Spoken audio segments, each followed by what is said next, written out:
et puis merci pour votre présence donc, à ce webinaire donc, qui va être consacré donc, aux outils proposés par Météo France donc, aux forestiers. Et notamment, donc, on va présenter trois outils ou trois services climatiques, puisque pour Météo France, on appelle ça service climatique, mais je vais vous expliquer un petit peu ce qu'on entend derrière ce terme qui vous est peut-être pas familier. Et donc, on va parler de climat HD, de Climadiag commune, et puis ensuite Nicolas donc, parlera de Climadiag agriculture. Alors, donc, on parle des outils de Météo France ou des outils qui sont développés donc, en partenariat avec Météo France, puisque dans le cas de Climadiag agriculture, donc, Solagro donc, est un acteur essentiel, c'est lui qui était à l'origine du service, et puis donc, on l'a continué à le construire ensemble, mais voilà, donc c'est pas que Météo France, donc aujourd'hui, et puis donc comme l'a dit Lucie, donc ben, je commence et puis on aura un temps de questions et puis Nicolas enchaîne. Un autre temps de questions et à la fin de la présentation de Nicolas, on pourra revenir sur des questions sur la première partie si vous le souhaitez. Alors, donc, avant de parler du contenu des services climatiques, je voulais revenir un petit peu sur le contexte de ces services climatiques et qui présente des différences par rapport aux outils, les OAD qui ont pu être présentés dans les précédents webinaires Colibri. Donc, au départ, et ça depuis de très nombreuses années, donc, les acteurs socio-économiques donc, sont au courant de leur météo-sensibilité, et que ce soit dans le domaine, bien sûr, de l'aviation, de la sécurité, des transports et loisirs aussi, enfin, ou sport, hein, puisqu'on a une illustration là d'un terrain de tennis. Et donc, il y a des assistances météorologiques, donc il y a des services météorologiques qui sont faits pour gérer au mieux donc, ces activités.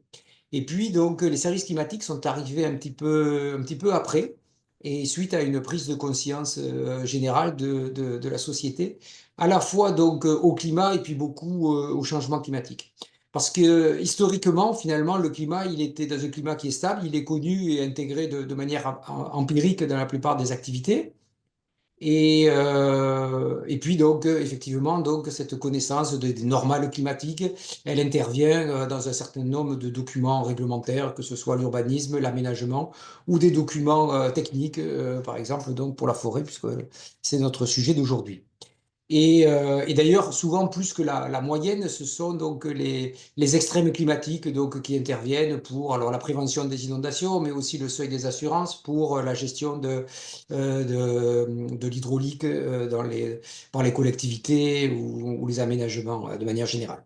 Alors, les facteurs récents qui ont bouleversé la situation, enfin je dis récents, donc c'est au cours des 10-15 dernières années, donc c'est bien sûr le changement climatique, et puis donc changement climatique avec tout le cadre réglementaire qui est associé dans la lutte contre le changement climatique, que ce soit donc toutes les politiques d'atténuation et d'adaptation, et puis le besoin aussi d'optimisation de l'utilisation des ressources naturelles, et notamment que ce soit de l'eau, que ce soit les énergies renouvelables, que ce soit la neige, et la liste n'est pas exhaustive.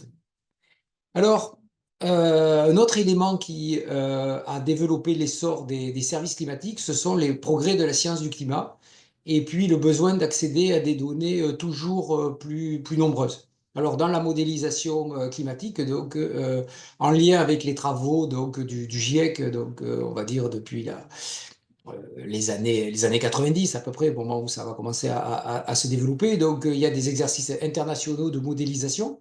Là, c'est ce qu'on appelle les CEMIP, hein, où donc tous les groupes de modélisation du climat vont travailler dans un cadre commun pour faire donc des modélisations qui sont ensuite donc analysées dans les rapports du GIEC. Alors, ça se passe au niveau global, mais ça se passe aussi au niveau régional. C'est ce qu'on appelle les exercices Cordex. Donc, les grands centres météorologiques au niveau mondial ont développé aussi des réanalyses atmosphériques qui nous permettent donc de connaître notre passé climatique au cours des 50, 100, 150 dernières années. C'est le cas notamment de la réanalyse américaine de la NOAA ou de la réanalyse européenne de ERA. Euh, il y a également, donc, dans le cadre des services climatiques, donc, de l'intérêt pour l'échéance saisonnière. Donc, c'est des choses qu'on n'a pas évoquées dans nos discussions Colibri, mais c'est aussi quelque chose qui est important sur le sujet des changements climatiques. Sur le sujet des services climatiques, pardon. Et puis, donc, parmi les acteurs qui sont présents sur ces services climatiques au niveau international, il y a bien sûr le Copernicus Climate Change Service, le C3S, qui donne accès à ces données. Donc, tous ces éléments donc, de progrès de la science du climat, ben, ils structurent finalement le développement des services climatiques qui doivent être donc à l'état de l'art de la science du climat. Et donc ça, c'est un élément important également. Alors donc finalement, donc ces services climatiques, donc par rapport aux OAD donc, dont on peut discuter habituellement, eh ben, ils visent à combler les écarts entre les possibilités offertes par la science du climat et puis les besoins des décideurs, et donc notamment sur cette question de lutte contre le changement climatique, mais aussi pour l'optimisation des activités socio-économiques. Et donc, pour qu'on parle de services climatiques, ben, il faut qu'il y ait un lien direct, une information donc, sur le climat, et qui connecte finalement donc, des bases de données donc, à l'état de l'art donc, qui sont nourries par donc, la science du climat, et puis un besoin des usagers. Voilà. Et donc c'est ce qui va générer, donc, ce qui va être intégré dans ce qu'on appelle donc, les services climatiques. Alors, donc, Météo France, comme d'autres acteurs, d'autres services météorologiques au niveau international, donc, développe donc, des services depuis une 10-15 ans à peu près, hein, avec des services climatiques qui ont par contre donc, une typologie assez différente. Alors, donc là, j'identifie 8 services climatiques qui sont parmi les plus principaux, on va dire, donc, de Météo France, mais en fait, ils présentent quand même des caractéristiques, bien sûr, très différentes. Alors, le premier service climatique donc, qui a été développé, c'est le portail DRIAS. Donc, lui, il a été ouvert en 2012, donc c'était en lien avec le premier plan national d'adaptation au changement climatique, et il vise à mettre à disposition les données de projection climatique et toutes les informations pour leur bon usage au niveau national. D'autres services climatiques sont venus après, donc Climat HD, donc on va en parler un petit peu plus aujourd'hui. Donc lui, il nous a mené, il amène de l'information sur le constat du changement climatique et puis les futurs climatiques, donc à l'échelle régionale en France, amener donc l'information de référence sur ce changement climatique. Climadia Commune, lui, il apporte l'information sur l'évolution du climat à l'échelle de la commune et à quoi une commune doit s'adapter donc aux différents horizons de l'adaptation.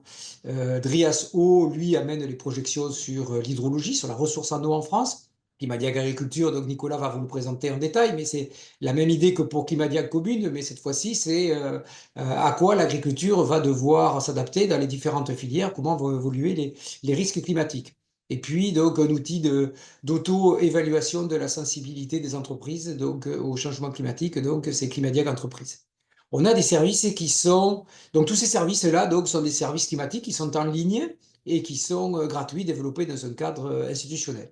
On a aussi des services climatiques de type consultance qui relèvent alors d'un cadre commercial, puisque donc on répond à un besoin particulier d'un usager, d'un secteur, hein. Et donc, c'est le cas, par exemple, de Climsnow qui regarde l'adaptation des stations de ski du tourisme hivernal, donc notamment en fonction de l'équipement de la station, et qui projette donc l'enneigement sur des pistes de ski, qui regarde la viabilité d'une station de ski pendant les prochaines décennies. Climadiag Chaleur en Ville, lui, s'adresse plutôt donc aux collectivités, et donc d'avoir un diagnostic sur l'îlot de chaleur urbain, l'urbanisme d'une ville, donc avec des projets d'évolution de cet urbanisme et de regarder donc comment cet îlot va pouvoir évoluer, comment le confort thermique de la ville va pouvoir évoluer donc en fonction de différentes hypothèses. Alors, en termes de typologie des services climatiques, je vous propose de le regarder aussi à travers donc, un graphique qui a été, ou une clé de lecture qui a été proposée dans le dernier rapport du GIEC, le sixième rapport, celui de 2021 sur le climat, où il y a un chapitre entier qui concerne les services climatiques, avec donc des axes d'analyse selon donc l'axe des abscisses. Donc, sinon, si on est un service qui est plutôt générique, un peu standard, ou alors est-ce qu'il est complètement donc adapté aux besoins d'un client particulier? Et puis sur l'axe des ordonnées, est-ce que c'est quelque chose qui parle des données, des variables purement climatiques, ou est-ce qu'on va sur des variables qui sont plus intégrées pour la prise de décision. Et donc, ça permet, avec ces deux axes, de positionner les différents services climatiques. Et donc, c'est une clé de lecture que j'aime bien pour finalement présenter les différents services, expliquer leurs différences les uns par rapport aux autres. Et si on revient donc sur nos 8 services, on a donc des services qui sont donc génériques et plutôt sur le climat. Donc c'est le cas de DRIAS, le futur du climat, bien sûr. C'est le cas de Climat HD, même s'il intègre quand même donc un certain nombre d'indicateurs climatiques sectoriels. Donc j'aurais pu le descendre un petit peu donc vers la partie intégrée. Donc DRIAS O, lui, concerne des projections hydrologiques. Donc on est plus aussi sur la prise de décision dans le secteur de l'eau. Climadiag agriculture, Climadiag commune, donc là aussi intègre des indicateurs sur les impacts et la prise de décision, on pourra le voir. Tous ces services sont des services qui sont plutôt donc de la catégorie donc des services génériques standards, qui sont des services en ligne. Sur la droite, donc, on va trouver donc Climadiag entreprise, où c'est l'entreprise qui va s'auto-évaluer. Hein, donc, mais par contre, on est beaucoup sur des indicateurs climatiques, donc c'est pour ça qu'ils se trouvent dans le cadre en haut à droite. Et puis, donc, les services de type ClimSnow ou Climadiac Chaleur en ville, où on a une part d'adaptation, donc, soit au domaine skiable, soit au plan d'urbanisme de la ville, pour apporter des solutions d'adaptation. Donc, vous voyez, finalement, donc, des services qui peuvent donc couvrir un spectre assez large de besoins des utilisateurs. Alors j'en viens maintenant, donc je vais vous présenter donc cette application Climat HD, donc qui est une application, je crois, qui est assez bien connue dans le domaine des forestiers, donc qui a été ouverte donc en 2015, donc ça fait déjà bientôt 10 ans, et c'était pour la COP 21, et qui a été mise à jour annuellement depuis, et qui a pour finalité de présenter le constat du changement climatique donc à l'échelle nationale et régionale, ainsi que les évolutions futures attendues du climat. Et donc, la plus-value principale de cette application par rapport à des observatoires qui peuvent exister à différents endroits, c'est que les indicateurs sont associés à des messages sur l'évolution du climat et donc pour la bonne interprétation. Et donc, ça se veut donc une application qui soit pédagogique et qui également qui fasse référence sur le changement climatique en cours au sein d'une région, d'un territoire. Et ça cible donc à la fois donc tout public, hein, donc il y a un effort pédagogique. Les médias utilisent très largement cette application, donc on a beaucoup d'échanges avec eux autour de ces données, mais c'est aussi le secteur de l'enseignement, c'est le secteur des collectivités. Donc quand vous regardez les documents produits pour les plans climat, air, énergie territoriaux, donc on trouve beaucoup d'illustrations qui viennent de Climat HD. Puis donc Climat HD, ça couvre la France métropolitaine, mais aussi la Réunion et les Antilles. Voilà, donc sur un petit peu donc la carte d'identité du service. Alors quand on rentre dans Climat HD, donc je suis rentré dans la partie métropole, et donc, on a un tableau de bord qui est fait là, donc, pour pouvoir naviguer facilement au sein de l'application, avec donc une facilité de basculer entre le climat passé et le climat futur dans le menu du haut, et puis dans différents onglets, des familles d'indicateurs entre les températures, les précipitations, les phénomènes et les impacts. Et puis, quand on rentre sur une région ou à l'échelle de la France métropolitaine, on a document, une fiche de synthèse qui nous donne les messages principaux sur l'évolution observée ou sur l'évolution future du climat, puisqu'on a un onglet climat passé, climat futur. On peut aussi se positionner directement dans sa région à partir de la carte qui est en haut à droite. Donc, on a une facilité pour naviguer, passer d'une région à l'autre à travers cette carte. Alors, au moment où on l'a fait, en 2015, donc, la France connaissait encore avait un découpage en 22 régions administratives. Donc depuis, ces régions, elles ont été regroupées donc, en 13, comme vous le savez. Mais on a souhaité, dans Climat HD, conserver le découpage précédent qui était un peu plus pertinent du point de vue climatologique. Et, euh, et finalement, donc, on a certaines régions qui nécessitent du point de vue climatique d'être découpées en deux, même si les régions administratives précédentes n'avaient pas vocation spécialement à représenter des climats homogènes.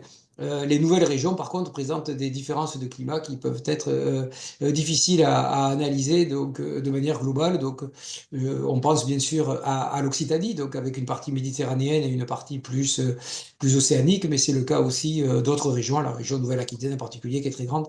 Et donc, entre le sud et le nord de la région, donc, on connaît quand même des climats qui sont assez différents. Donc, on a gardé dans le climat HD l'ancienne appellation des régions. Donc, voilà, ça fait un peu old school, mais voilà, mais ça fait, du point de vue du climat, en tout cas, ça faisait sens.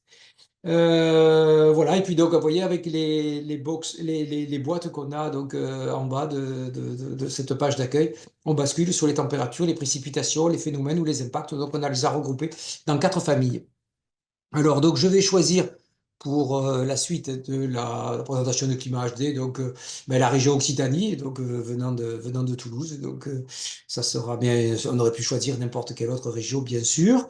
Et on commence donc par les températures. Alors, donc, ce qui est important de signaler sur Climat HD, c'est que donc, en termes d'analyse, donc, et ça va être un petit peu le point commun des services climatiques proposés par Météo France, c'est être à l'état de l'art donc des analyses climatiques et en particulier pour l'analyse donc du changement climatique en matière de température, de s'appuyer sur les longues séries homogénéisées qui sont donc issues de traitements statistiques et qui permet d'éliminer sur ces séries d'observations tous les artefacts, tous les signaux qui ne sont pas des signaux climatiques, comme liés au déplacement du poste, au changement de capteur, au changement de matériel de mesure, au changement d'environnement général de la mesure.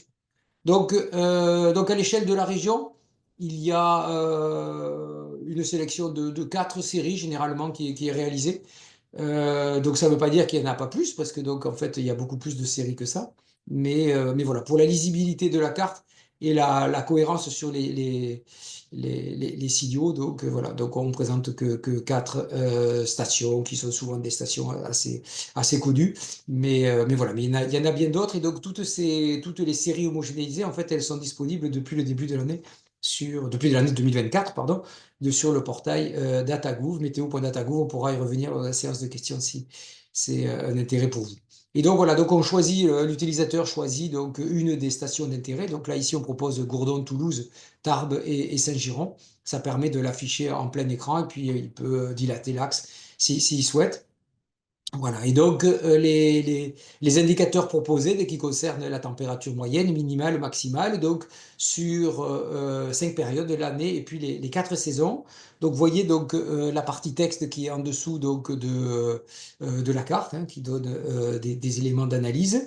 Et puis donc un élément aussi qui est important, mais je l'ai masqué avec mon cadre, mais il y a un bouton en savoir plus qui permet d'avoir toutes les références sur ben, l'origine des séries, toute la traçabilité des données qui sont représentées sur cette page. Alors, sur les précipitations, donc je change de boîte, je passe à la boîte précipitation qui était la boîte à côté. Et donc, on retrouve des choses qui sont une présentation qui est équivalente, toujours basée sur donc, les séries homogénéisées ou pas de temps mensuel. Et puis, alors, donc, une petite particularité de climat HD que l'on voit bien ici sur cette représentation donc, des précipitations à Auch, c'est que la série homogénéisée, en fait, elle doit s'arrêter en 2017.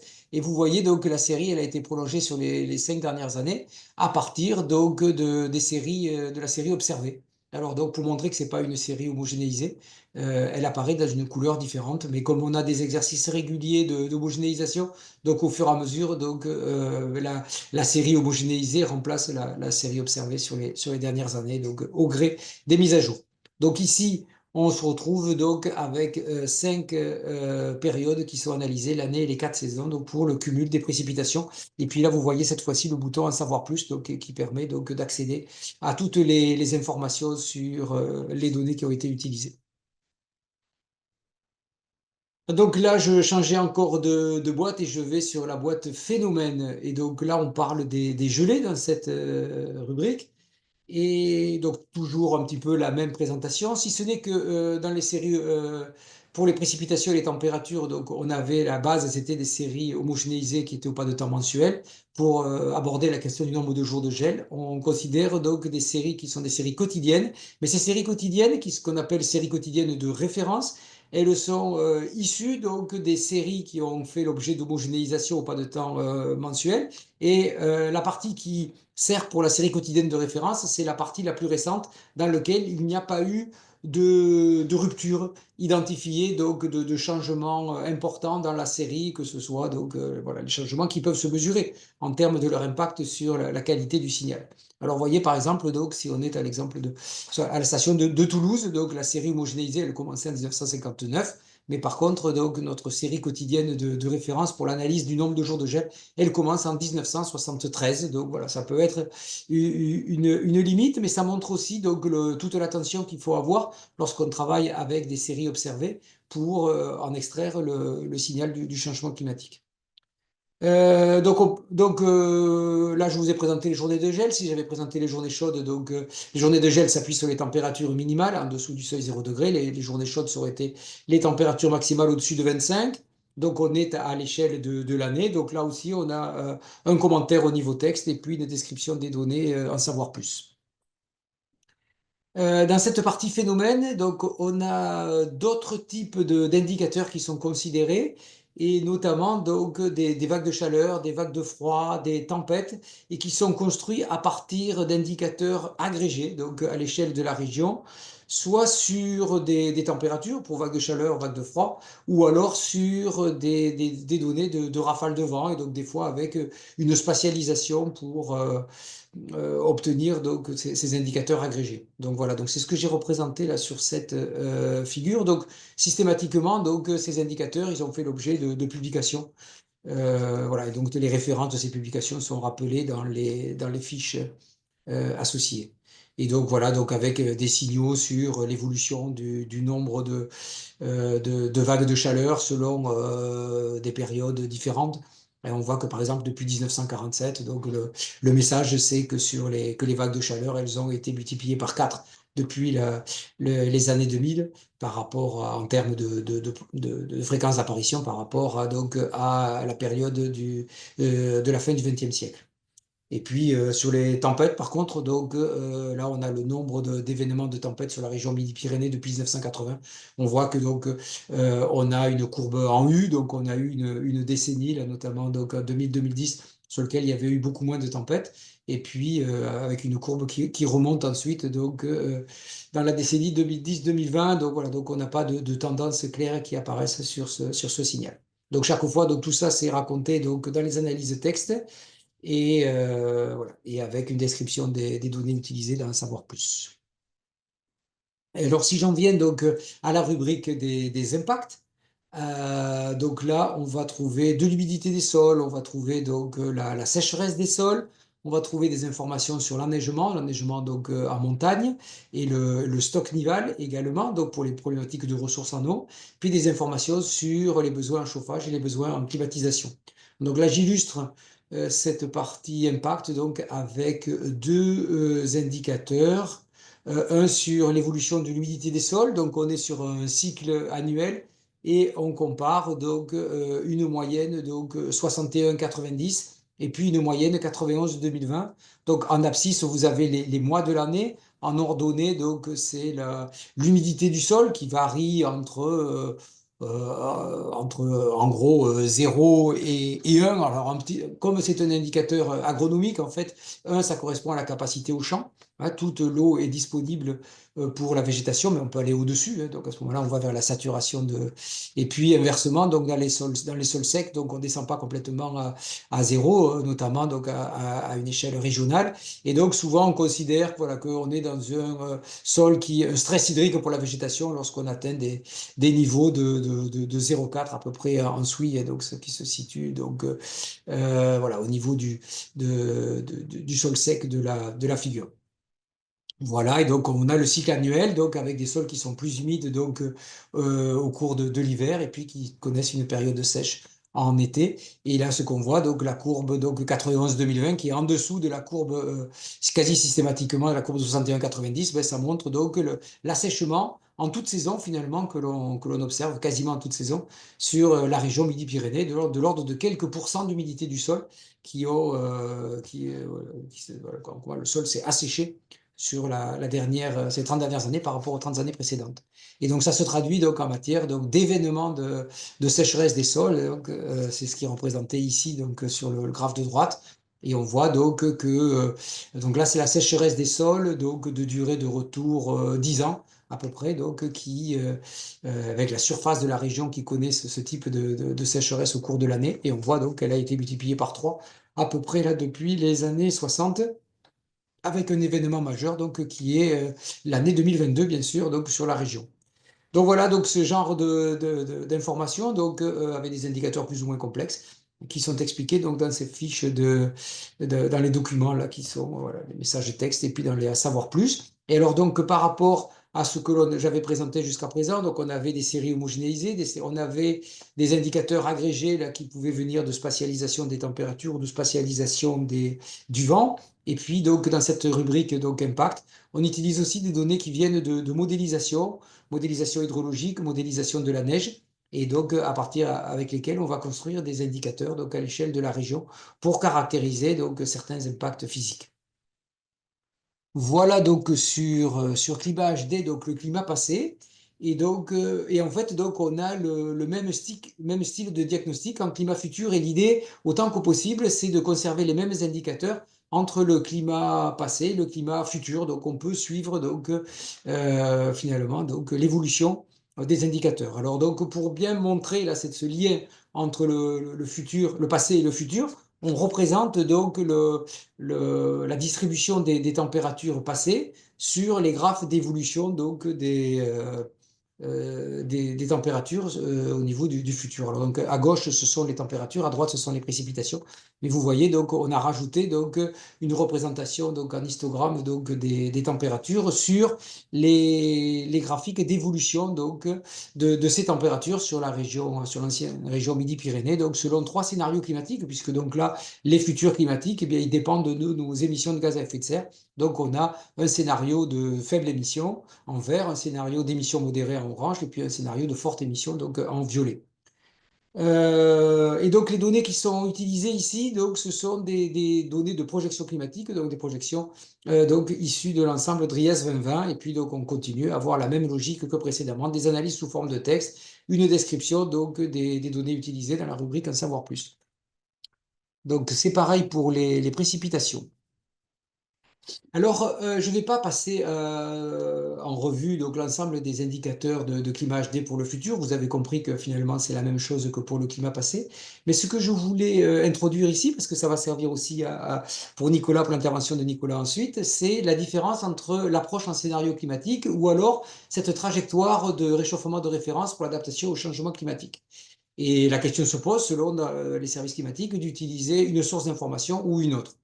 Et donc, si on raisonne de dire finalement, donc un climat futur, comment vont évoluer nos températures, eh bien, donc tout ça, enfin les températures et pas que notre climat de manière générale, mais ça dépend de notre capacité collective au niveau planétaire à limiter nos émissions de gaz à effet de serre. Et donc, les projections climatiques, elles modélisent ainsi plusieurs futurs climatiques. Donc, vous avez l'habitude de voir ces diagrammes utilisés notamment par le GIEC, où on a au fil des années donc les scénarios d'émissions de gaz à effet de serre.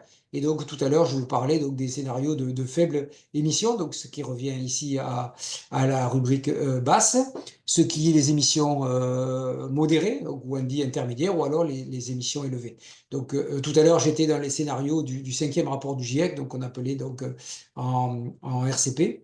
Et donc là, bon, ça, ce sont les scénarios du 6e rapport, mais le principe n'a pas changé. Puis on fait apparaître le trait net 0 CO2 lorsque l'on a atteint la neutralité carbone. La trajectoire de réchauffement de référence pour l'adaptation au changement climatique, qui a été définie par les autorités en 2023, elle relève de concepts un petit peu différents, puisque donc, elle vise à définir à quel climat il faut s'adapter collectivement et à quelle échéance. Et elle ne s'appuie pas sur les projections climatiques pour faire ça, mais elle s'appuie sur le constat des engagements des États en matière de réduction des émissions de gaz à effet de serre.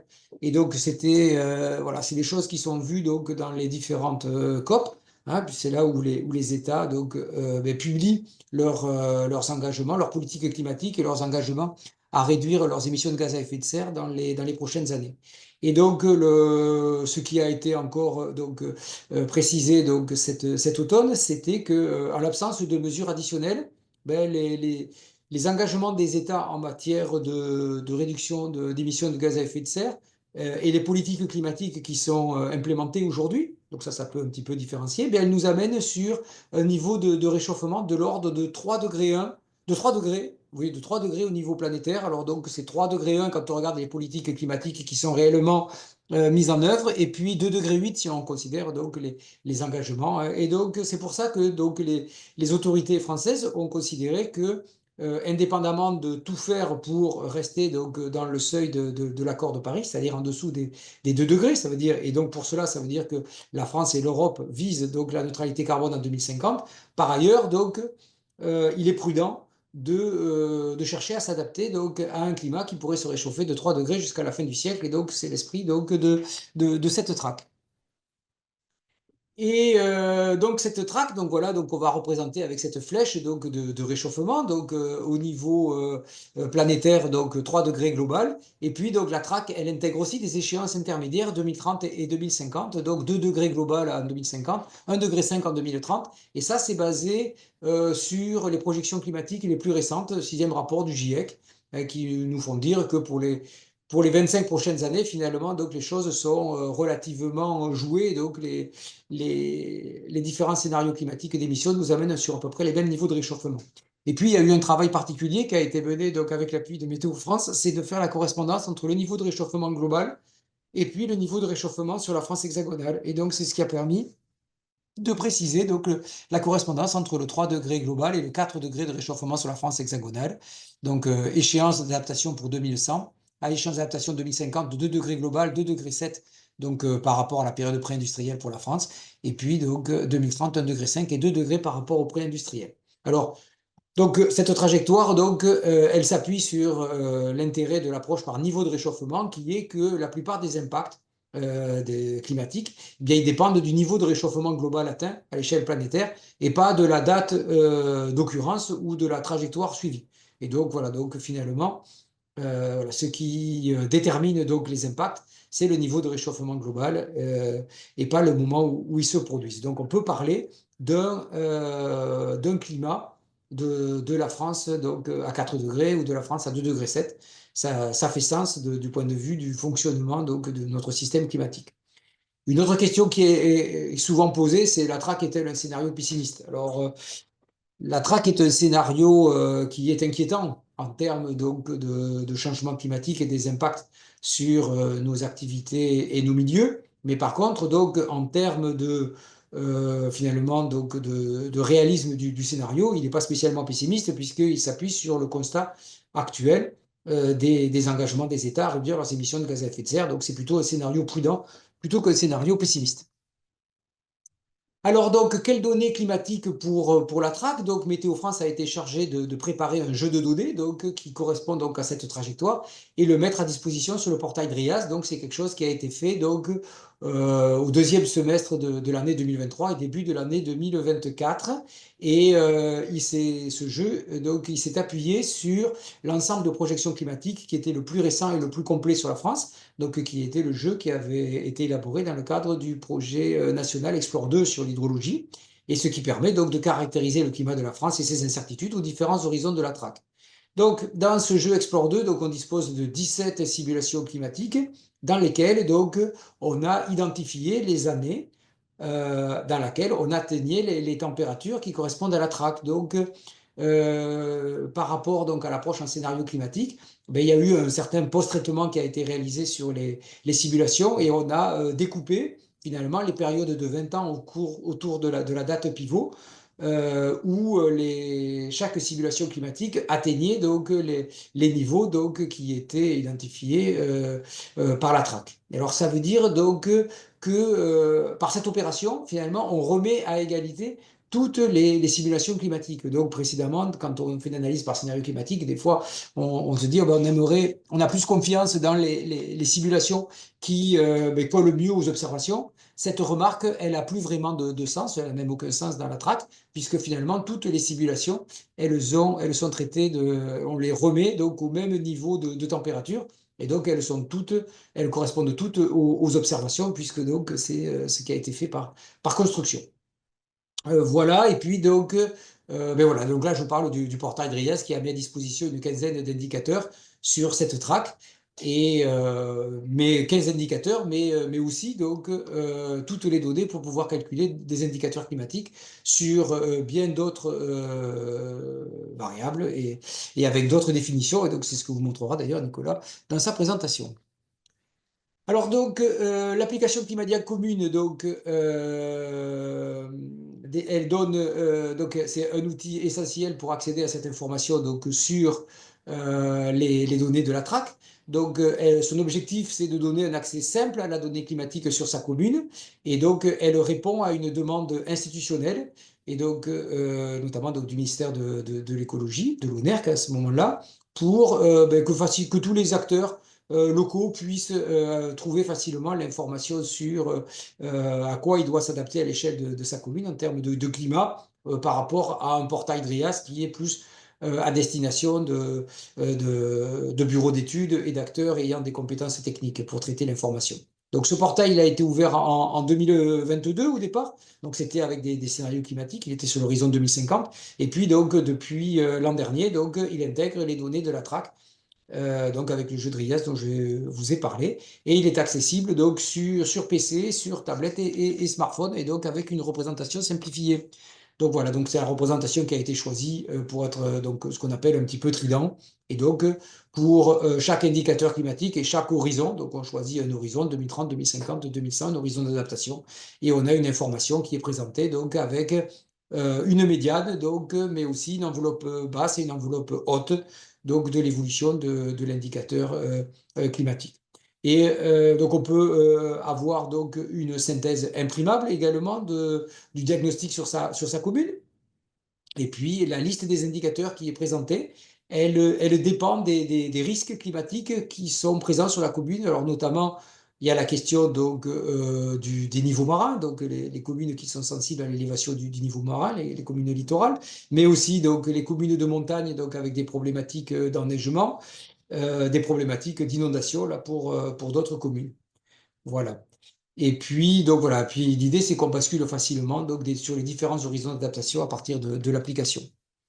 Donc voilà, donc un tableau de bord, enfin un tableau de bord, ou plutôt donc une vision un petit peu synthétique de tous les indicateurs que l'on peut avoir hein, donc, sur l'application Climadiac commune. Donc certains ne seront pas de temps saisonnier, d'autres ne seront pas de temps annuel. Vous voyez que donc on a une certaine richesse donc d'analyse, mais toujours en conservant donc cette idée de grande simplicité. Donc les cinq familles d'indicateurs, donc c'est le climat, les risques naturels, la santé, l'agriculture et le tourisme, donc aujourd'hui, donc ils sont présents dans cette application. Donc je vous les détaille pas, on les passe pas en revue, mais je vous invite à aller les voir. Et donc en conclusion de cette première présentation, donc je voulais peut-être revenir plus en détail sur ces applications Climat HD, Climadiac Commune qui répondent à des besoins assez différents pour le secteur forestier, mais qui ont quand même des caractéristiques communes.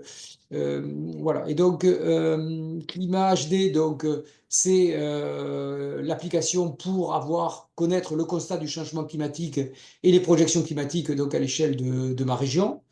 Tandis que Climadia commune, c'est à quel climat m'adapter sur ma commune, à quel horizon. En matière de sources de données, donc ben, les deux, elles ont comme particularité ben, d'être à l'état de l'art des jeux de données climatiques. Alors, quand on est sur le climat passé, on s'appuie sur des séries homogénéisées, sur des séries quotidiennes de référence, sur des réanalyses, ou alors sur des projections climatiques régionalisées quand on est en climat futur.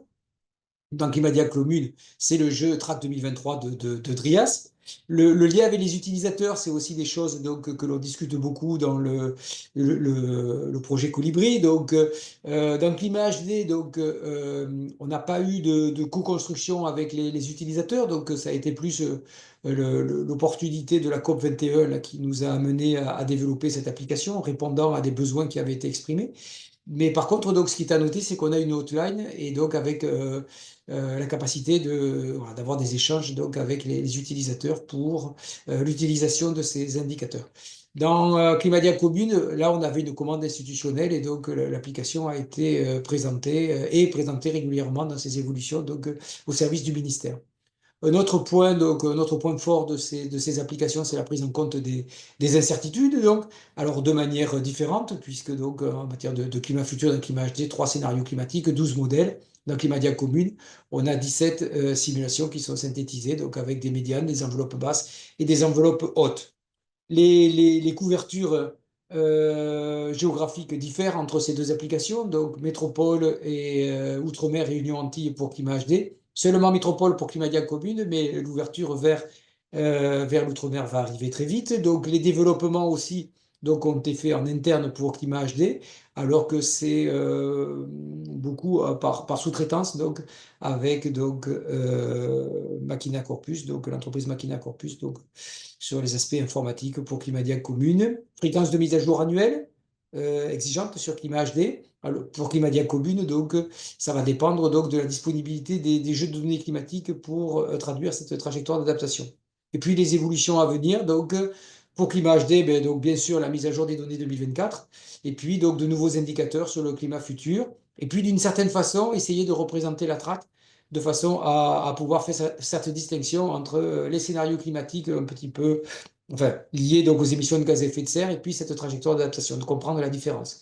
Climadia Commune, donc un gros programme de travail sur 2025 avec l'ouverture du service sur les différents territoires ultramarins, à commencer par la Réunion, et puis la mise à jour du jeu de niveau marin sur la métropole, donc un jeu qui est construit avec le BRGM, donc ça veut dire aussi qu'on rentre dans une approche partenariale sur Climadia Commune, et voilà ce que je voulais vous dire. Bonjour à tous, je propose qu'on enchaîne sur une petite présentation autour du service donc, qui est dédié à l'agriculture, qui s'appelle Climadia Agriculture. Et donc, quelques mots d'introduction. J'ai quelques diapos pour vous présenter un petit peu la genèse du service et puis son fonctionnement, le lien aussi avec les utilisateurs. Et je vous propose qu'on prolonge ensuite la présentation avec une petite démonstration, vous donner à voir un petit peu la logique de calcul et peut-être des applications possibles aussi pour des indicateurs d'intérêt pour vous sur la forêt. Donc moi je travaille à Solagro, donc, qui est une association basée à Toulouse. Donc on travaille sur toutes ces transitions qu'on mène de front, donc soit l'énergie, le climat, l'agroécologie bien sûr, jusqu'à notre alimentation. C'est un cœur de métier historique, on va dire le changement climatique en agriculture. On y travaille depuis longtemps. On a fait beaucoup de choses sur la quantification en lien avec les pratiques agricoles et puis les scénarios, les scénarios d'atténuation. Et à partir de 2016, on a commencé à travailler sur ce volet autour de la vulnérabilité et de l'adaptation. Et donc, à partir de cette période-là, on a découvert aussi les communautés scientifiques là, qui produisent ces projections. On a essayé surtout de valoriser un petit peu ces données dans une perspective de mise à disposition des utilisateurs, et notamment dans le cadre d'accompagnement d'agriculteurs pour prendre en compte aussi ces nouveaux enjeux. Donc ce service climatique, c'est les grands principes de base. En fait, voilà, on a fait beaucoup d'efforts pour essayer de comprendre ces informations, aller sur des portails, télécharger des données, les traiter, les valoriser.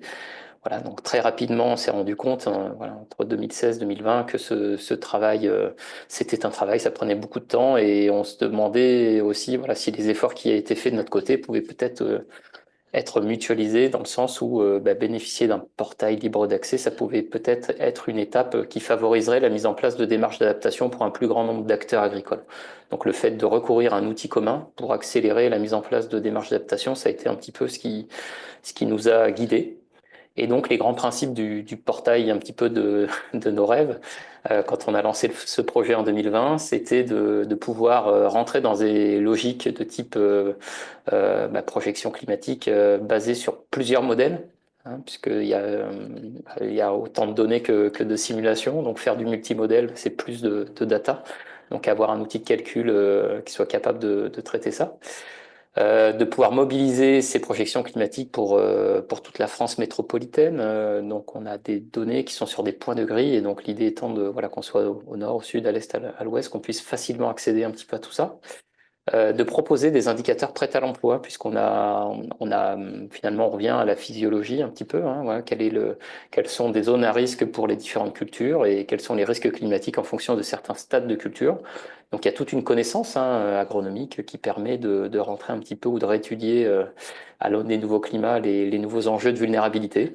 Donc il y a une connaissance existante en tout cas qui peut être retracée au travers, et on peut faciliter la vie des utilisateurs en proposant un petit peu ces indicateurs qui soient prêts à l'emploi, mais qu'ils restent ces indicateurs paramétrables librement, notamment vis-à-vis des périodes d'intérêt, puisque quand on va faire par exemple du blé, hein, c'est une culture qui est très présente en France. Si on est à Toulouse ou si on est à Lille, on ne va pas récolter la culture exactement à la même saison. Il y aura à peu près un mois d'écart entre ces différentes dates de récolte. Et donc, si on revient à un cycle de développement de la culture, le fait de pouvoir aller directement sur une période d'intérêt ou préciser une période d'intérêt, c'est vraiment très important pour nous en agriculture. Et donc, on avait ce souhait-là dans le cahier des charges de la construction de cet outil. Et donc, on imaginait et on a fait un outil multifilière dans le sens où, voilà, qu'on soit sur des enjeux strictement culture, approche végétale, donc soit pour du blé ou bien pour des prairies, de l'élevage, voilà, des stress thermiques sur des animaux, d'avoir une vision large de l'agriculture pour essayer d'avoir un même outil pour répondre à tous les besoins des différentes filières agricoles. Donc les utilisateurs de ce service, on imaginait tout simplement les conseillers agricoles, hein, qui accompagnent les agriculteurs et ces agriculteurs, ces dernières années, ont tous des questions, ou posent des questions à leurs conseillers techniques pour commencer, parce qu'ils s'interrogent vis-à-vis voilà, de tout un tas d'impacts de ce changement climatique, donc dans une démarche d'adaptation, d'essayer de trouver des solutions pour essayer de diminuer ces impacts. Et donc, ce service climatique, Climadia Agriculture, donc il propose un accès à des indicateurs d'intérêt. Ces indicateurs d'intérêt sont utiles et sont indispensables dans une démarche d'adaptation, mais l'outil ne propose pas des leviers d'adaptation, des actions d'adaptation. Ça, c'est vraiment une démarche après métier, une expertise de l'utilisateur. Donc, l'outil va l'aider à comprendre quelles sont l'évolution des enjeux, quels sont les nouveaux enjeux de vulnérabilité localement, telle ou telle filière. Et ensuite, c'est une approche expert qui va permettre d'aller faire une démarche d'adaptation. Et donc, bien sûr, ça pose la question après de la connaissance, de la compétence des gens qui viennent sur ce portail, se saisir de ces indicateurs. Ça reste un nouveau métier. Et donc, effectivement, tout ça, ça se construit et ça prend un petit peu de temps. Et c'est pas l'outil, en tout cas, qui va faire à lui seul une démarche d'adaptation. Donc ce portail, ce service climatique Climadiag Agriculture, il est le fruit d'évolutions successives d'un premier outil qui s'appelait Canary Agri, qui a été lancé en février 2022 et donc qui était le projet un petit peu de Solagro, l'outil de Solagro. Et puis assez rapidement, au cours de l'année 2022, il y a eu des échanges avec Météo France qui avait la volonté aussi de proposer un service climatique dédié à l'agriculture. Et donc, voyant qu'on avait déjà produit ce portail Canary Agri, les discussions se sont engagées et nous sommes retrouvés donc, autour d'un accord de partenariat pour arriver à mettre ensemble un outil qui puisse fonctionner donc, sur des jeux de données qui étaient maîtrisés aussi par Météo France. Et c'est donc ce Canary Agri a donné lieu à un Canary France en avril 2023. Donc c'était pour ceux d'entre vous qui connaissent les simulations. On a fait fonctionner l'outil sur un ensemble multimodèle qui est le jeu de données DRIAS 2020, hein, donc une douzaine de simulations climatiques. Et puis, Jean-Michel vous l'a rappelé, il y a cette track désormais, donc ça a été une nouvelle étape importante pour nous. On a de nouveau changé le jeu de données support de nos calculs, et donc depuis juillet 2024, Climadiag Agriculture permet de produire ces indicateurs d'intérêt sur la base de la track.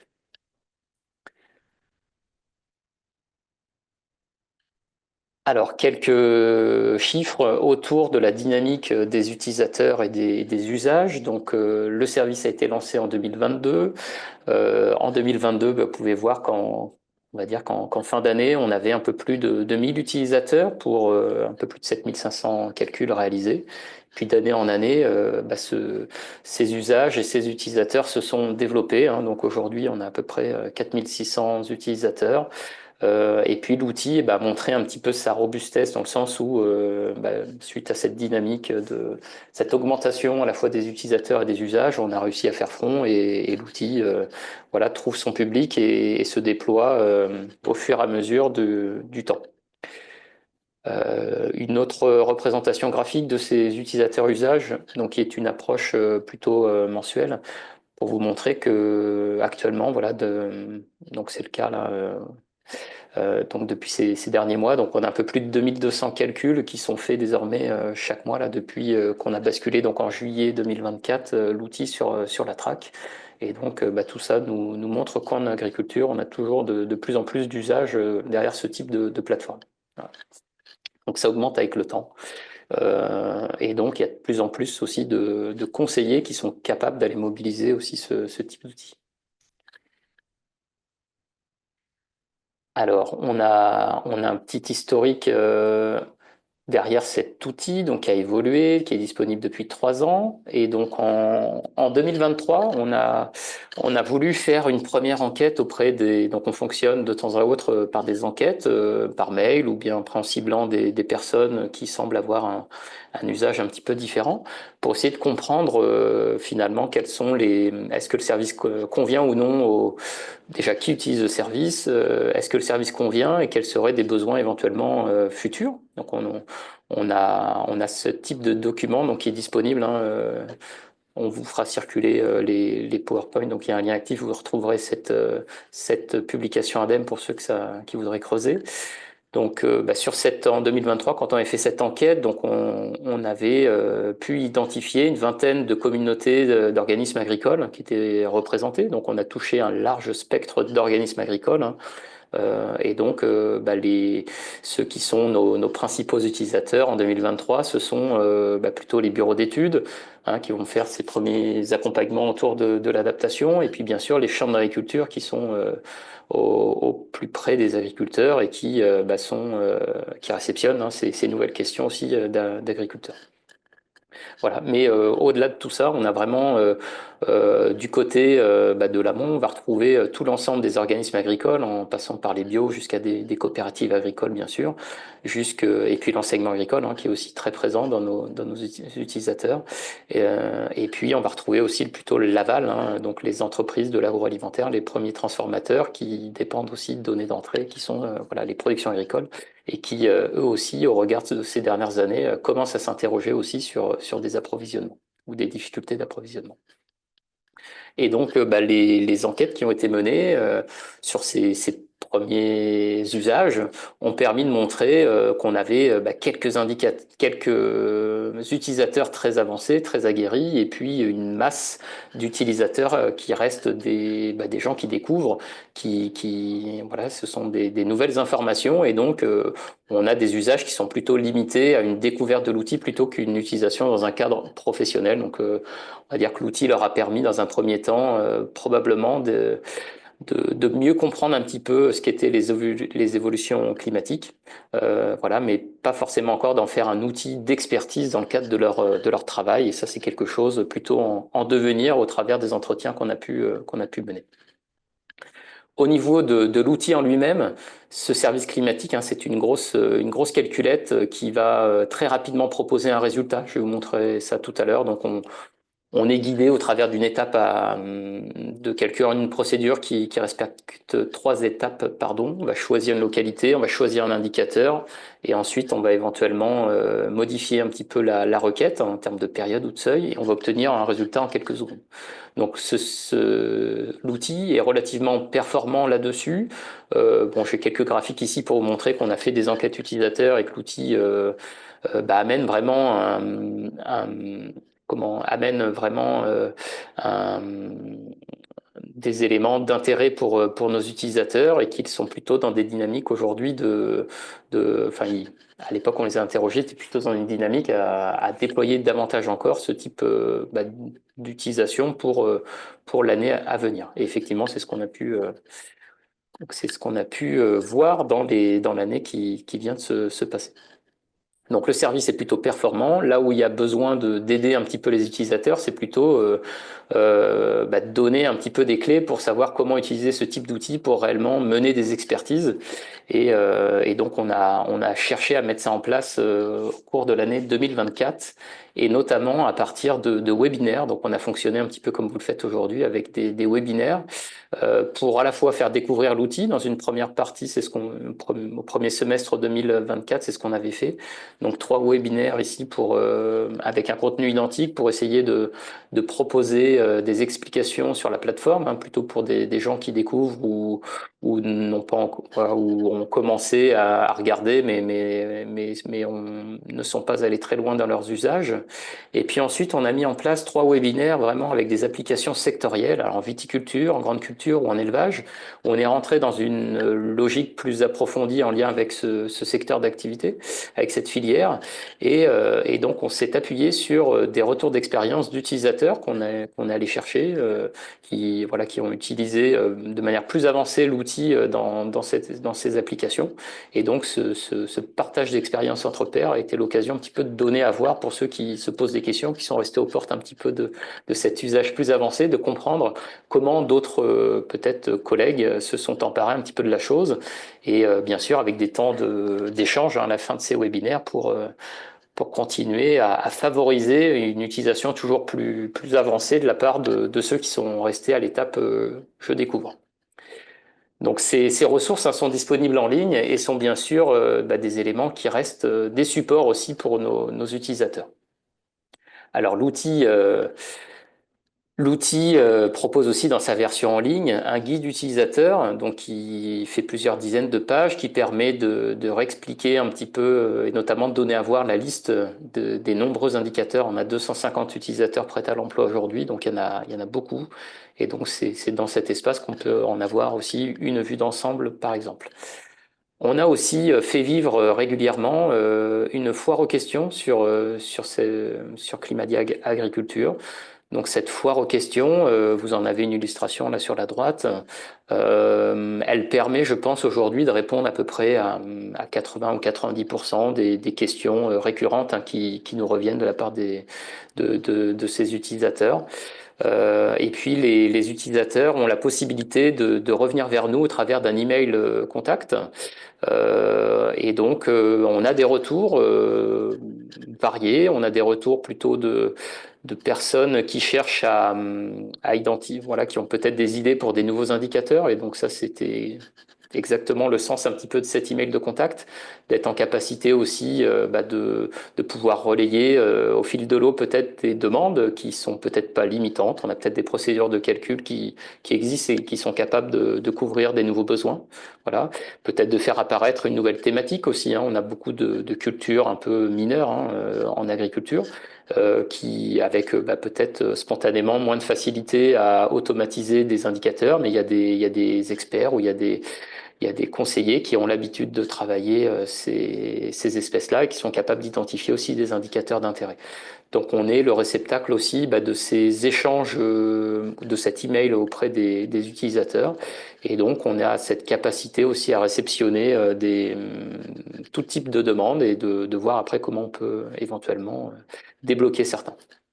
C'est aussi l'occasion, puisqu'on a eu des mises à jour successives, il peut y avoir aussi des petits ratés ou des petites choses qui sont non fonctionnelles. Donc effectivement, ça on le voit très vite. S'il y a, s'il y a un petit problème quelque part, à ce moment-là, suite à une mise à jour par exemple, là on a très très vite aussi par l'ensemble de ces usages, hein, plus de 2000 calculs par mois, on voit très très vite s'il y a quelque chose qui n'est plus fonctionnel. Et donc on a aussi cette possibilité d'être très vite informé et de recorriger le tir si besoin. Voilà. Donc Climadia Agriculture, aujourd'hui, c'est un service climatique qui a pour but de faciliter la vie des conseillers agricoles. On ne va pas tous les faire devenir des experts des modélisations. Et donc, par cette plateforme, on souhaite rentrer dans cette logique d'approche multimodèle selon la TRAC. On a aujourd'hui donc 250 indicateurs prêts à l'emploi. Je vous montrerai tout à l'heure, ils sont répartis dans plusieurs sous-thématiques. On s'appuie sur cette maille safran et donc on a cette résolution géographique. On a en gros 10 000 points de grille qui couvrent la France et ces points de grille font 8 km de côté. Et puis pour tout un tas d'indicateurs, il y a cette liberté de pouvoir paramétrer cet indicateur qui est prédéfini. Et donc si on veut faire une requête un petit peu différente, bien souvent on offre la possibilité ou cette possibilité aux utilisateurs. On a aussi récemment, donc on est allé un peu plus loin dans la logique de calcul. Et aujourd'hui, on va aussi permettre aux utilisateurs de calculer des nouveaux stades de développement qui dépendent de facteurs climatiques. Et donc, on calcule des stades et donc avec l'idée de pouvoir calculer des indicateurs un peu plus précis qui vont se baser non plus sur des périodes fixes, mais sur des stades de développement qui seront liés à chaque fois à l'année. Et puis, on restitue ces résultats selon la TRAC, donc selon les fameux niveaux de réchauffement qui ont été tout à l'heure rappelés par Jean-Michel. Quelques informations au niveau des données, mais vous retrouverez tout ça, tout ce que je vous présente ici, directement sur l'outil. On travaille avec les variables qui sont celles des simulations, donc il est question de précipitation, de température minimale, maximale, etc. On travaille aussi avec du rayonnement, on travaille avec une variable très importante pour nous, comme pour vous pour la forêt, qui est l'évapotranspiration potentielle. Et puis cet indicateur d'humidité des sols, Jean-Michel en a aussi parlé, le fameux SWI, donc est aussi une nouvelle information que l'on met à disposition des utilisateurs depuis la dernière version du portail. On est sur des données qui sont disponibles à un pas de temps quotidien. Et donc, on va pouvoir faire des requêtes qui tiennent compte d'une période qui va être paramétrable à chaque fois avec un jour de début et un jour de fin. Ça, je vous le montrerai directement en ligne.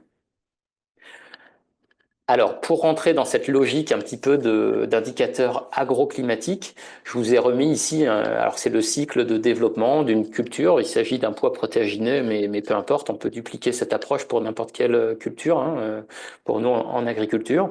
Donc, à chaque fois, en fonction du stade de développement, il va y avoir un certain nombre de risques climatiques, donc une période de sensibilité. Donc, par exemple, au début de notre cycle de développement, on va avoir une sensibilité, par exemple, de notre plante au gel. Donc, c'est plutôt des notions de froid qui vont nous inquiéter dans un premier temps. Et donc, on va chercher à bâtir des requêtes qui vont aller chercher un seuil de sensibilité, une période d'intérêt sur laquelle calculer ce risque de gel. Et puis, en avançant, on peut avoir ensuite plutôt d'autres thématiques qui vont apparaître. Et notamment, plus on va se rapprocher de la fin du cycle, plus il sera question plutôt de risque de stress hydrique ou de stress thermique.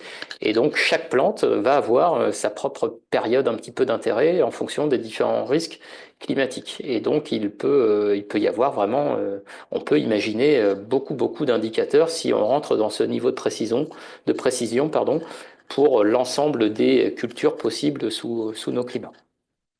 Et donc, historiquement, dans la toute première version du portail, on avait à peu près cerné une centaine d'indicateurs.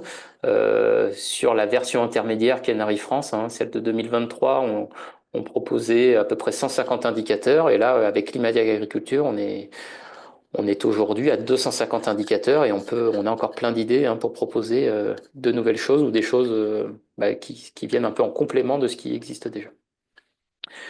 Donc voilà dans l'outil la fameuse étape à partir de laquelle on propose aux utilisateurs d'aller piocher dans cette bibliothèque. Donc ces fameux 250 indicateurs sont répartis derrière ces différentes petites boîtes. vous avez à peu près 70 indicateurs strictement climatiques. Donc, on a des enjeux autour de la température, par exemple. Donc, quand vous cliquez dans température, vous allez avoir une quarantaine d'indicateurs possibles. Je vous le montrerai ça en direct sur la plateforme. On a ensuite isolé une thématique plutôt autour de l'hydro. Et puis on a d'autres variables qui sont le vent ou bien le rayonnement, qui sont aussi voilà, des entrées possibles pour faire ces indicateurs climatiques. On va chercher à comprendre l'évolution d'une variable. Et ensuite, quand on va croiser l'évolution d'une variable avec une période d'intérêt, on rentre dans cette notion d'indicateur agroclimatique. Donc vous voyez, les thématiques sont nombreuses, hein. Il est question de céréales, de maïs, de colza, de pommes de terre, de cultures intermédiaires, etc., etc. Donc on est capable aujourd'hui de documenter beaucoup de sujets. Et puis on compte sur les utilisateurs et leurs nouveaux besoins pour leur proposer toujours des thématiques au plus proche de leurs attentes. Donc, on a 165 indicateurs derrière ces thématiques ces indicateurs agroclimatiques en bleu. Et puis enfin, donc ces nouveaux indicateurs d'intérêt qui sont des indicateurs phénoclimatiques, qui sont le fruit aussi d'une collaboration avec l'INRAE, hein, du côté d'Agroclim à Avignon. On a valorisé le travail qui s'appelle Cyclima, donc qui propose des approches de calcul simplifiées autour de stades de développement pour le blé tendre, le blé dur, le maïs grain et le maïs en silage. Et donc aujourd'hui, on est capable sur ces cultures-là de simuler les nouveaux stades de développement selon les différents horizons de la traque. Voilà, donc on a pas mal on a des indicateurs, ils sont encore peu nombreux parce ils sont récents, mais ce sera dans la dynamique de développement de l'outil. L'idée, ce sera d'aller bâtir de nouveaux indicateurs phénoclimatiques sur des cultures qui ne sont pas encore représentées ici, mais pour lesquelles on a des perspectives de développement comme la vigne, je sais pas, ou peut-être le colza ou le tournesol. Voilà, donc tout ça, c'est ce qui va nous occuper là au cours de l'année 2025. Voilà, donc je vous propose de compléter ces quelques premières présentations par une petite démonstration. Hop, hop là. Alors, l'outil, le service Climadiag Agriculture, il est disponible ou accessible depuis le site de Météo France si vous allez dans les services climatiques, ou bien depuis le site de Solagro. Et donc la première étape dans cet outil, ce sera de vous créer un compte utilisateur. Donc ici, vous avez la possibilité de renseigner, de créer votre compte et vous recevrez un petit email qui vous invitera ensuite à paramétrer un mot de passe. Et donc ça prend quelques secondes et vous pouvez ensuite lancer des requêtes. Et donc ces requêtes se construisent ici à partir d'une recherche par localité. Donc bon, c'est pas très original, moi aussi. Je vous emmène du côté de Toulouse pour un petit exemple de calcul. Donc cette première étape va nous permettre de se rapprocher d'un lieu d'intérêt pour l'utilisateur. Comme vous avez ensuite cette notion de zoom ici, avant-arrière, qui va vous permettre de vous promener, hein, et d'aller éventuellement à un autre endroit si besoin. Et donc, on a cette possibilité d'interagir avec cette maille de points de grille de 8 km de côté. Donc, on a la possibilité ici de retenir un point de grille derrière lequel on va ensuite aller chercher les données qui lui sont rapportées. Donc, je reviens sur Toulouse. Je vais sur mon étape suivante. Vous allez reconnaître cet écran, hein, qui vous permet de rentrer dans le choix d'une thématique. Donc, par exemple, on va ouvrir ici la boîte température. Et vous pouvez voir de nombreuses propositions qui apparaissent. Et donc, on a rassemblé ici tous les choix proposés selon les procédures de calcul qui sont celles de chacun des indicateurs. Donc, on peut par exemple aller faire des moyennes. On peut calculer ensuite, par exemple, des requêtes qui vont mettre en avant un nombre de jours. Voilà, un nombre de jours chauds, un nombre de jours de gel, un nombre de jours froids sur laquelle ensuite on va pouvoir peut-être avoir une période ou un seuil libre pour calculer un nombre de jours chauds ou bien à l'inverse un nombre de jours froids. Voilà.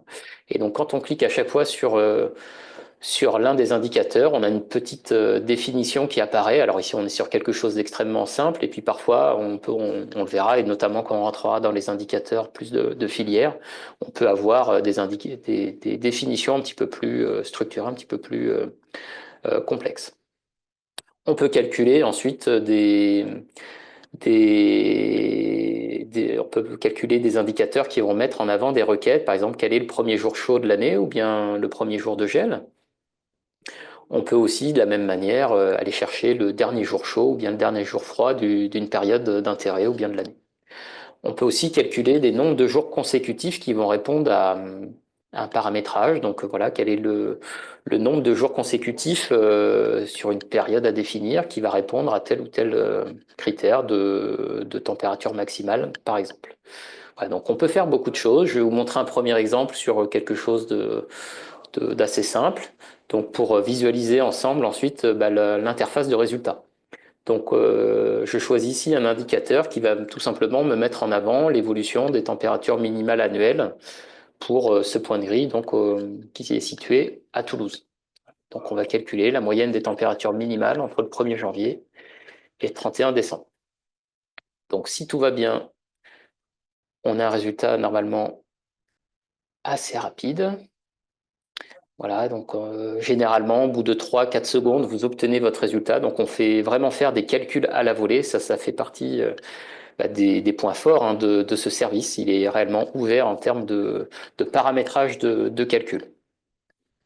Donc au niveau de cette interface de résultats, vous allez reconnaître ici les différents horizons ou temporalités de la track, avec la possibilité de cocher ou de décocher ici l'horizon 2100, donc ce qui mettra à jour ici à la fois les mises en forme graphique ou bien les tableaux de représentation des résultats. Donc au niveau de notre écran de résultats, on a dans un premier temps ici une représentation sous forme de boîte à moustaches où nos indicateurs, nos 17 simulations sont passés au crible de ces horizons de la track. Et donc vous allez avoir ici une représentation de la dispersion derrière ces 17 modélisations. On a les résultats de ces 17 modèles pour les 20 années qui représentent cette période de la track autour de 2010, autour de 2030, autour de 2050 ou bien de 2100. Donc on a quelques explications qui peuvent permettre, on a conscience que cette représentation-là, elle n'est pas forcément innée pour tout le monde, mais pour représenter une dispersion, voilà, pour l'instant, on n'a pas trouvé mieux et donc c'est sur ce type de représentation qu'on propose un retour aux utilisateurs. On a des explications ici pour des clés de lecture pour ceux qui sont moins habitués à ces lectures de Boxplot. Et puis on a un tableau de valeurs qui va reprendre les grands éléments sous forme de chiffres en dur qui sont inscrits ici dans chacun de ces tableaux avec l'horizon 2010, avec une médiane. Voilà, cette médiane qui va évoluer, par exemple ici, au gré des horizons de la track. De même qu'on va ensuite avoir les différents quartiles ou bien les valeurs maximales ou minimales qui vont elles aussi apparaître sous forme de chiffres. Ou sinon, vous les avez au survol. Et voilà, on les a aussi de bien rangés ici dans ce petit tableau de bord. Vous avez ensuite une petite représentation de l'évolution dans le temps qui est exactement la même chose finalement que ce qu'on a dans nos boxplots, mais on a diminué le nombre de paramètres pour essayer de lisser un effet d'évolution dans le temps. Et enfin, pour terminer, vous avez dans cet encadré en jaune une aide à la lecture des résultats pour éviter les fausses interprétations. Et donc l'idée étant de guider l'utilisateur sur l'évolution de la valeur de la médiane entre les différents horizons de la track. Et on en fait de même pour ne pas souligner que la médiane, mais également de regarder aussi les valeurs minimales ou maximales de cet ensemble. Et donc voilà, c'est l'ensemble de ces trois informations qui est intéressante à souligner dans une démarche d'adaptation et on aide à la bonne lecture de ces indicateurs. Donc pour nos utilisateurs, il y a des possibilités ensuite d'aller conserver ces informations par les petites fonctionnalités qui sont en bas à gauche. J'espère que vous voyez bien mon curseur. On peut exporter ici le graphique. Donc cette fonctionnalité va créer tout simplement ici une image de l'ensemble de notre écran, voilà, qui apparaît ici. Donc cette image pourra être conservée ensuite par l'utilisateur. Voilà. Ensuite, on va pouvoir aussi exporter des données dans des formats CSV, soit les données de ce petit tableau de bord, soit les données ici des 17 simulations pour chacune des 20 années de nos séries track. On va aussi pouvoir exporter ces nombreuses informations dans un format de type tableur, ce qui peut permettre à l'utilisateur une utilisation plus poussé que ce qu'on a fait au travers de cette interface de restitution de résultats. Et donc, on offre des perspectives de développement plus approfondies pour ceux qui auraient de nouvelles idées sur ces résultats. Et donc, quand on est en... Le principe de cet outil, c'est de choisir un point de grille et de démultiplier des calculs derrière ce point de grille, donc là où se trouve notre exploitation agricole. Et donc ici, on a un système d'onglets qui permet de revenir tout simplement à l'étape je choisis un indicateur et je vais par exemple ici aller choisir hop là, par exemple ici un cumul d'évapotranspiration sur une année par exemple. On doit avoir quelque chose. Alors les bilans, le déficit hydrique se trouve ici, donc j'ai un bilan hydrique par exemple annuel. Hop là, je lance mon résultat. Et donc de manière très rapide, on peut le démultiplier des calculs sur ce même point de grille. Voilà. Et là, vous avez ici la représentation de ce bilan hydrique qui vient faire la différence entre nos précipitations et l'évapotranspiration potentielle. Et donc, on peut imaginer ce type de requête sur n'importe quelle période finalement qui serait celle qui serait d'un intérêt pour chacun des utilisateurs. Donc, on peut aussi faire, alors je reviens ici sur mon point de grille, on peut aussi, par exemple, calculer des sommes de température en degrés jour voilà, donc sur des